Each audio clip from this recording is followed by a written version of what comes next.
Ayan. Bakit boses man lang? Pinagkakait nyo ba? Tinakawan na nga kami. Nakita naman ninyo. Pinagparti-partihan ang pera ng taong bayan. Inilagay sa maleta, itinratong parang basura. Eh putang ina naman. Gusto nyo igalang namin kayo. Pero kaming taong bayan na nagpapasweldo sa inyo, hindi nyo man lang mabigyan ng pagkakataon na magpahayag ng damdamin. Anong klaseng bansa ba tayo? Baka nalilimutan ninyo ang sinumpaan ninyong salaysay.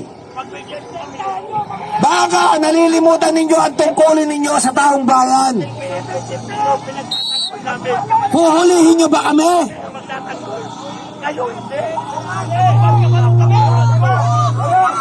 Mga kababayan, papayag pa ba tayong inaapi?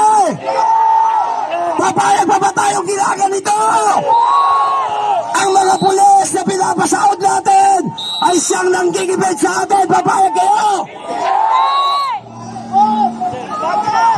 Pinoprotektahan ng mga magnanakaw. Papayag kayo?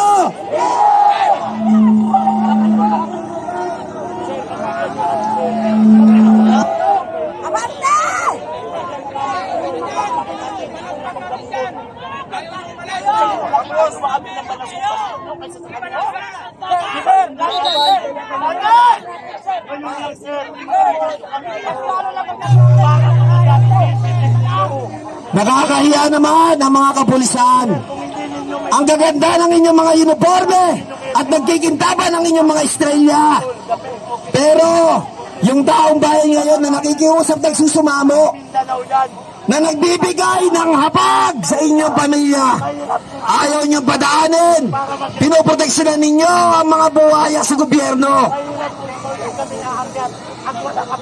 Mahiya naman kayo. Naiintindihan namin ang chain of command. Pero taong bayan ang nasa harapan nyo ngayon, ang bread and butter ng ating gobyerno. Kailan ba kayo mamumulat? Hindi naman kami manggugulo.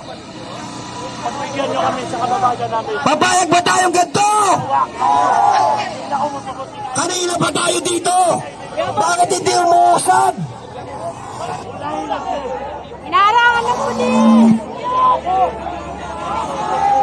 Sir, padaanin mo na kami, sir. Sir, padaanin mo na kami.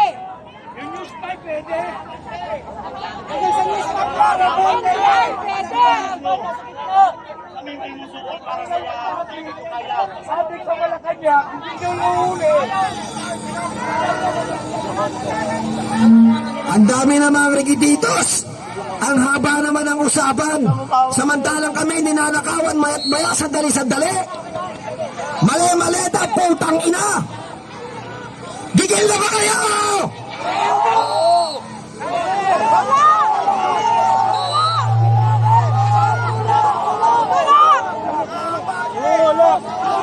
Paano kami tatabi? Kayo na nagbabawal sa amin, tumabi kami. Ano, pulisan mo maharang. Masarap. Sir, padaanin mo na. Padaanin mo na, sir. Anong klaseng polis kayo? Ayaw namin nila. Anong klaseng polis kayo? Eh, padaanan niyo kami. O, sabay-sabay tulak. 1, 2, 3. Tama na yung usapan sa harap.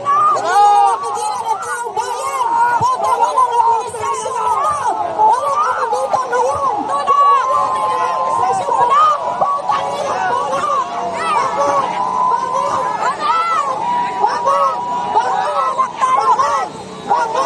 Bakit? Wala kayo dito ngayon. Puta, nila ang administrasyon. Kaya tayo nandito ngayon. Administrasyon, bakit?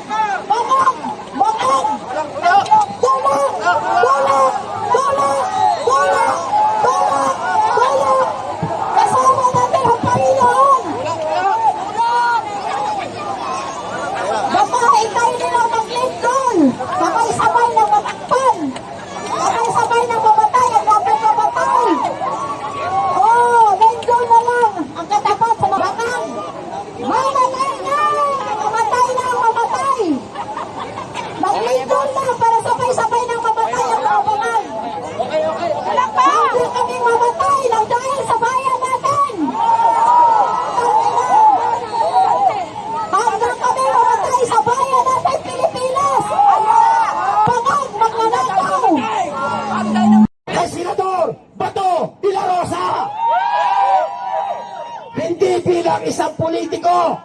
hindi bilang isang Pilipino sapagkat bawat may isang mamamayan na binigyan ng mandato na bababuyin. Lahat tayo, ganun din ang gagawin. Papayag ba kayong arestuhin at ikulong na walang kaso?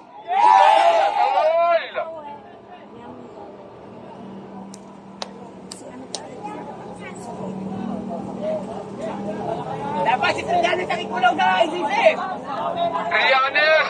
Sabay-sabay tayo, sino ang dapat ikulong? Sino ang dapat ikulong? Sino ang dapat managot? Sino ang presidente pangak na dapat mag-resign? Sigaw, Marcos resign!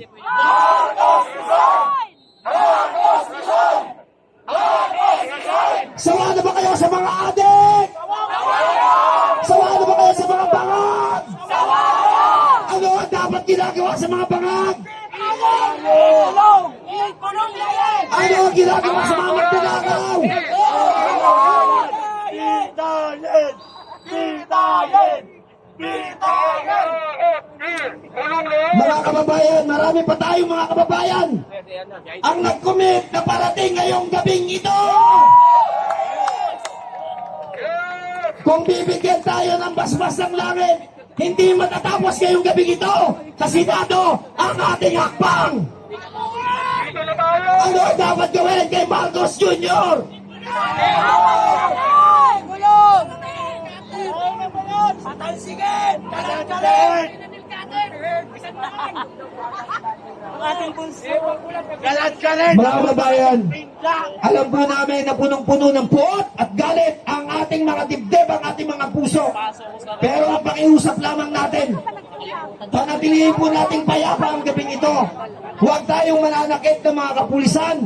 Maghayag lamang tayo ng ating mga damdamin sapagkat hindi manggagaling sa atin ang kaguluhan. Tayo at tatapos sa mga magnanakaw. Ngunit gagawin natin ito sa nagkakaisang boses na ito ay naayon sa konstitusyon. Tayo ay malayang mga mayag. Mabuhay ang Pilipinas! Mabuhay ang ordinaryong Pilipino! Maraming salamat, kapatid na Placido Filosofo. And of course, Tatay Rani Ludovica, maraming salamat sa iyo. At siyempre, para ma-forma na nating mabuksan ang ating programa ngayong gabi, ay siyempre, mayroon po tayong opening prayer.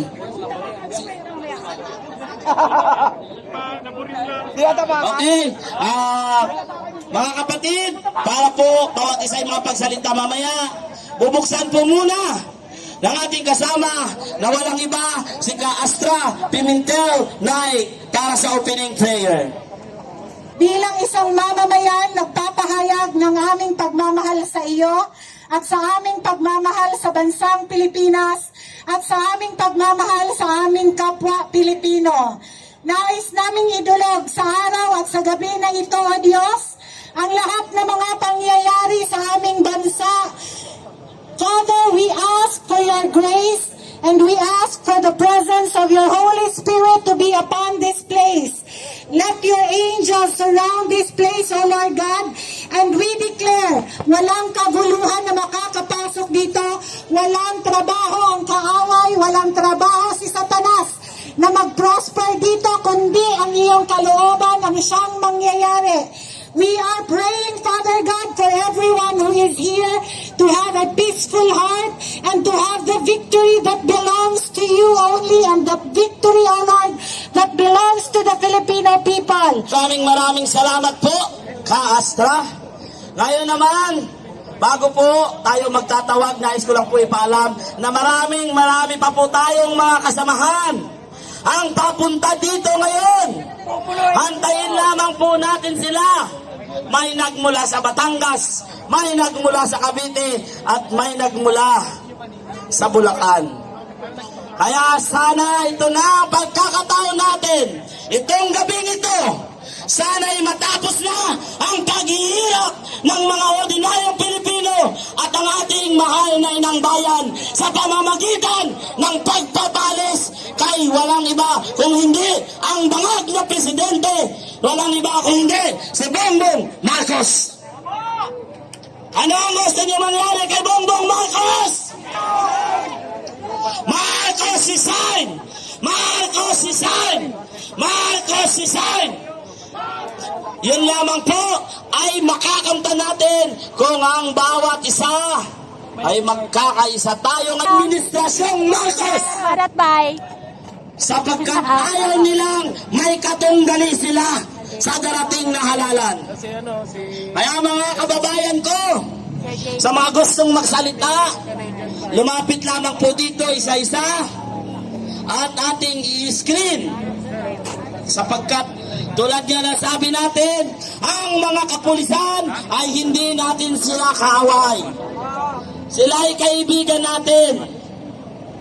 Subalit, sana'y pagbigyan din nila ang ating munting tinig na sumisigaw na tama na, sobra na.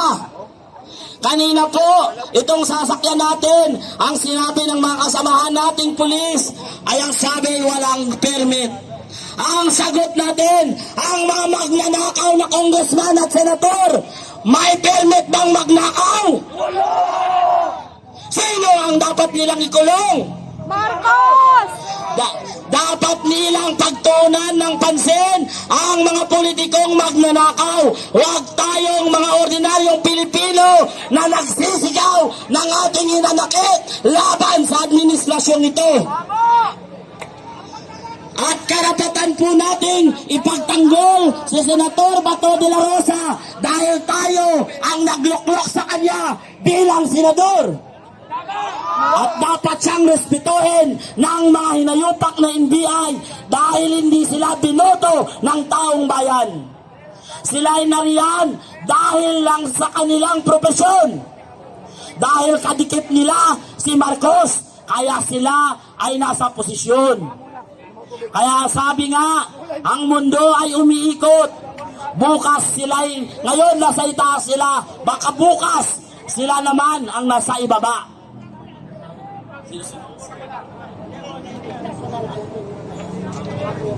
Okay, ngayon po